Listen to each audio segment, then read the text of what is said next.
Page 74, Tanisha Scott. If Tyrone calls me Carmel Cutie one more time, I'll scream. I turn to cut my eyes at him and find Judy Ann staring at me again. Even after I turn away, I can feel her eyes stroking the back of my head. I'm so sick of people making a big deal over my good hair. I caught her pawing my hair just last week. I reached back and grabbed a finger before she had a chance to pull away. I spun around, more aggravated than angry, and said, "Look, it's just hair. It's not magic, so don't go rubbing it for good luck. Trust me, it hasn't brought me any." Reynard stifled a laugh. You never know when that boy is paying attention. Of course, Judy Ann made out like she didn't know what I was talking about, swearing up and down she hadn't touched a single hair on my head. But I'd seen that hungry look in her eyes, like I had something she wanted.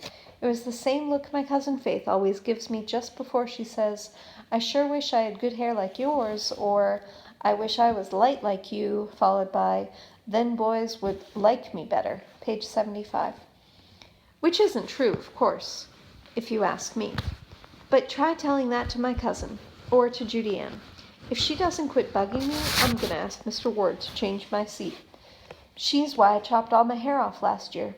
Well, people like her. My mother freaked when she saw me. My bangs were cut straight across my brow, and the sides were sort of squared at the neck. I looked like a clown minus the red nose. It was the best I could do on my own. And it looked better than that time I washed it in detergent to kink it up so I could have an afro like my cousins. Anyway, Mom hated it so much she finally forked over money for a visit to the hair salon to have it cut professionally. Served her right. I'd begged her to let me cut it off before. "But your hair is so beautiful," she'd say. "Why would you want to cut it?" My mind flashed to the school cafeteria that afternoon. I'd walked past a group of would-be girlfriends who sucked their teeth at me and said my name like it was curdled milk they couldn't wait to spit out. "Here comes Miss Highella, thinkin' she's all that, with her so-called good hair," said one. "Far as I'm concerned, she ain't nothin'," said another. "Less than nothin'," said a third. I shook off the memory. "Look, Mom," I said, "you don't understand." But she wasn't listening. Page 76. "Most girls you know would kill to have your hair." "That's just it, Mom. They hate me for it, and they hate my skin. I can't do anything about my skin, okay? But my hair I can fix." I lost the argument, of course. Then, 3 weeks later, I cut it anyway. It's growing back now, and I've decided to let it. I mean, it's not like I can win, you know. I've tried dressing down in t-shirts and baggy pants with no makeup, and it's still either "Come here, pretty mama," from cocky boys like Wesley, who I have absolutely no use for, or getting grief from the girls I used to want as friends. I even thought about getting brown contact lenses once, to cover up my green eyes, but my friend Sterling talked me out of it. He's light-skinned too, so he knows where I'm coming from.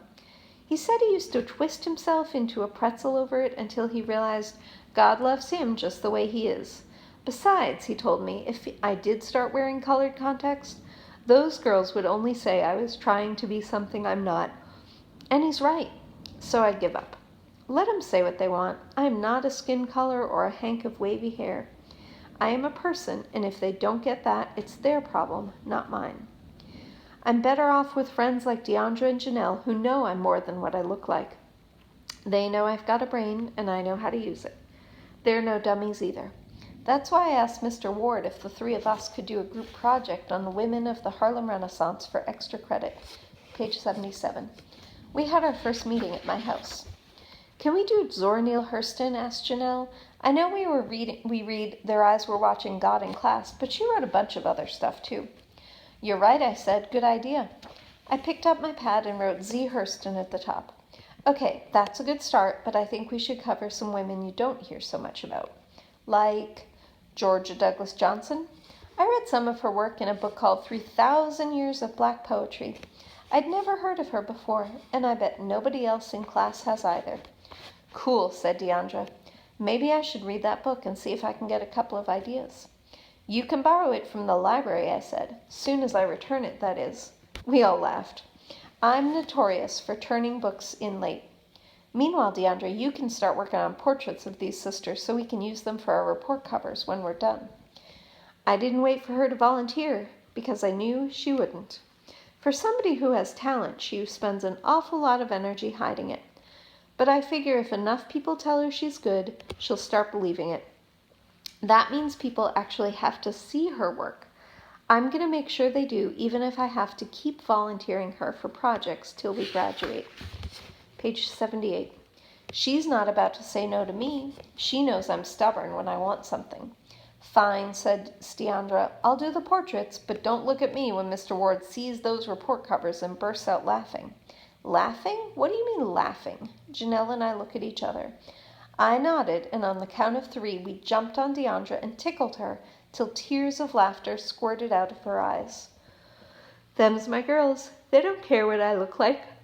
They know only the difference between my color and theirs is that the slave master who owned my family raped my great-great-grandma instead of theirs. And like my dad says, that ain't nothing to celebrate or be stuck up about. Page 79, For the Record, by Tanisha Scott. It's the blood that tells slaves black as Mississippi mud ring the trunk of my family tree. They speak through me, black as they want to be. The slaver's white drop couldn't stop the spread of African cells. They're bred in the bone, past the slick hair, the too fair skin, so don't tell me I can't fit in. My heart beats like a talking drum. My mom hums to Bessie just like yours.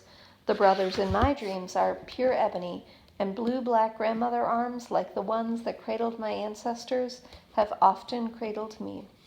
Page 81, Tyrone.